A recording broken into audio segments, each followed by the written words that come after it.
Awesome. So we're in Acts chapter 18 today. And as you guys already know, the book of Acts was written by Dr. Luke. And we know that this is the sequel to Luke's writing. And in this book, Dr. Luke is attempting to give a sort of written documentary of how one man's message spread from a tiny spot in Jerusalem to become the most dominant message in the world. And he uses a key principle that we find in Genesis chapter 1 when God originally created man and gave man his mandate, his purpose. He said, I have created you and I've blessed you to have dominion. And when in Genesis 1:28, he then begins to describe to man the process of having dominion, he gives him a 5-step process. He blessed man. He told man to be fruitful. Now, in order for you to be fruitful, it means that you first need to have seeds. The seed first has to die in order for the fruit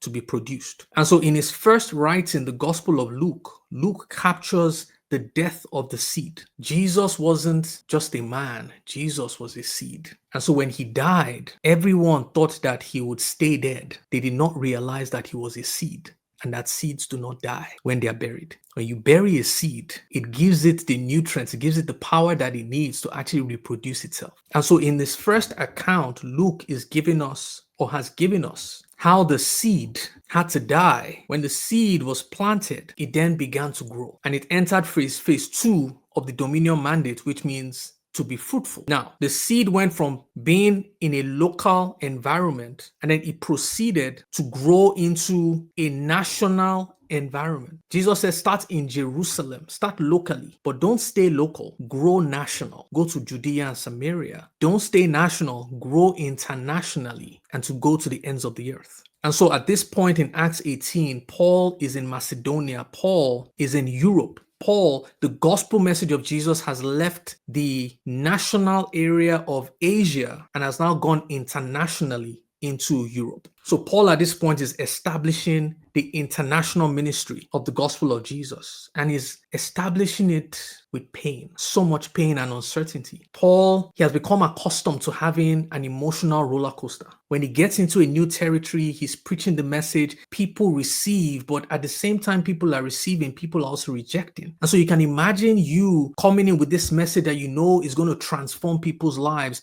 You are seeing the reception, and as you are becoming joyful and seeing how this message that you're giving to them is actually changing their lives, they are receiving it. All of a sudden, people come and begin to corrupt the message that you've just planted in their hearts. From joy, he goes to frustration and depression and just confusion. So much so that they even chase him out of that territory. He doesn't even get to see the fruit of his labor. And so in Acts 18, Paul is on the run because when he got into Macedonia, he went to a place called Philippi, where he would later write a letter to the Philippians. And from there, he goes from Philippi and goes to Thessalonica, where he would now later on write 1st and 2nd Thessalonians to. And from there, he went to Berea, and the people who pursued him from Thessalonica found him in Berea and chased him out of there as well. And then he now found himself in Athens. But I found something interesting because Paul then left Athens and went to Corinth. And I found it interesting because so far, Paul has moved locations because of persecution. But for the first time, I'm noticing that Paul left Athens to go to Corinth, not based on persecution. He just left. Why? And you're going to see why I found that interesting by the time we get into it. But that was the first question I had. Why did he leave Athens? When he was leaving Philippi, it's because of persecution. When he was leaving Thessalonica, it was because of persecution. When he was leaving Berea, it was because of persecution. But when he was leaving Athens, he left on his own volition. Why did he do that? And then he went to Corinth. And while he was in Corinth, he then received the message from God to stay in Corinth. And there's a very powerful lesson that I'm going to be sharing from there, because there's a verse in Revelations that says, we overcome by the blood of the Lamb and by the word of our testimony. But there's a hidden danger that a lot of people do not pay attention to in that verse. We take people's testimonies and we become bound by them. You're going to see what I mean by the time we get there. We abuse that verse based on ignorance. And we're going to be shining some light on that today. We're in Acts 18. And it says, after this, Paul left Athens and went to Corinth. There he met a Jew named Aquila, a native of Pontus, who had recently come from Italy with his wife Priscilla, because Claudius had ordered all Jews to leave Rome. Ooh, there's a lot in here, but before we even get there, first question I had was, why did Paul leave Athens for Corinth? Because it says after this. Remember, when we're studying the Bible, when we get to a new chapter, we need to figure out, why is this chapter here? Like, why are we starting this? Because verse 1 says after this. After what? We need to go back to Acts 17 to figure out what happened. So in Acts 17, we see that Paul had been to Philippi. In Philippi was where he was imprisoned with Silas. That was when we read the story, and this very popular story where at midnight they offered a sacrifice of praise and prayer, and there was an earthquake, right? And then from there, they moved to Thessalonica. And from Thessalonica, they moved to Berea. When they got to Berea, there was such a huge harvest because the people there were of more noble character than those in Thessalonica, for they received the message with great eagerness and examined the scriptures every day to see if what Paul said was true. They were diligent. And because they were searching it themselves, the scriptures opened up to them. They received the revelation that what Paul was saying was actually correct. And it says, as a result, many of them believed, as did also a number of prominent Greek women and many Greek men.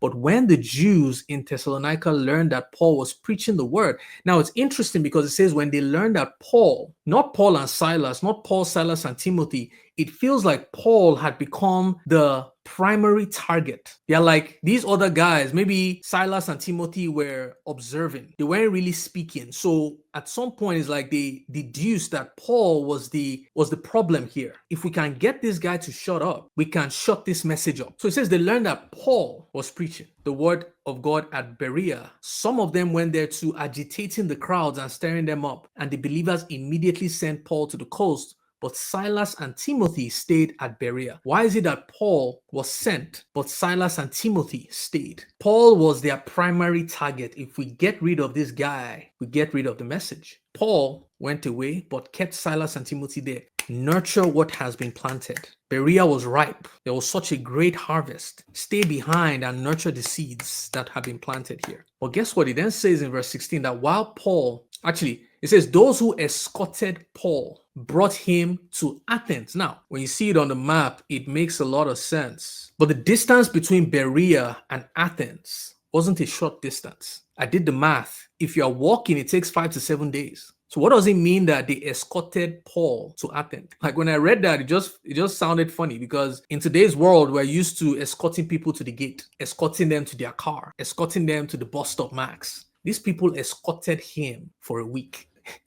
Like, think about that.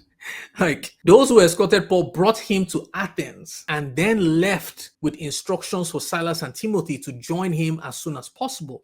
So what would usually take a week's journey, they escorted him for a week. Then he gave them instructions for Silas and Timothy. It would take them another week to get back, to tell them the message. If they had left as soon as they received the message, it would take them another week. So this time was going to go here. So in verse 16, it says, while Paul was waiting for them in Athens, which means that Paul's intention in Athens was to wait for Silas and Timothy to come to Athens. But while he was waiting, and we know that whenever Paul gets into a new territory, his first point of action is to find a Jewish synagogue to reason with them, to preach the message to them. And so I can imagine as he is on his way to finding a Jewish synagogue, Paul notices some things. He notices an idol. It's like, that's strange. Okay, interesting. As he walks a few meters, he sees another idol. Sees a temple. Oh, this doesn't look like a Jewish synagogue. So they are worshiping something different here. He walks again and he sees another idol,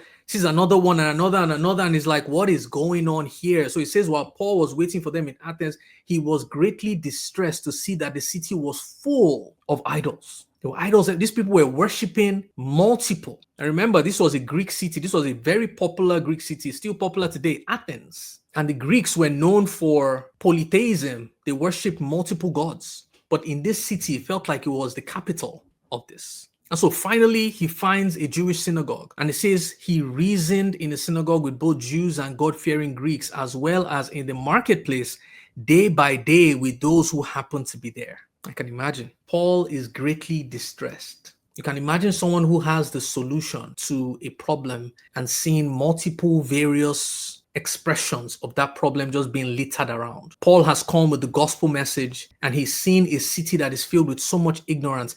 In fact, when you think about it, the fact that they had so many idols was indicative or suggestive of the fact that they had a spiritual need that was being satisfied in an inappropriate way. I've said this here before. If a man is hungry and you give him, or if a man is thirsty and you give him water, he will still be thirsty. The fact that you fed him doesn't quench the thirst. And so even though these people were spiritually thirsty, the multiple gods that they have littered around their city was not enough to quench their thirst. They kept on reproducing more gods. Paul is seeing them. This is the height of confusion. The ignorance was deep in this region. So it's interesting that while Paul is waiting for Silas and Timothy to come, he decides to continue the ministry in this new territory. And so it says he didn't just stay in the synagogue, he also was in the marketplace day by day. So Paul became the first street evangelist. I don't know if you've ever seen them preaching the word on the street while people are walking about. Paul probably was the first marketplace streets preacher. Thank you so much for watching. If you enjoyed this clip and you want to know how to hear from God using the Bible, I'd love to invite you to a live Bible study session that is happening every single day, Monday to Friday, 5 to 6 p.m. EST, where I show you how to not just read the Bible for information, but how to meditate on it for revelation, because revelation is the key to your transformation. Take care. Bye-bye.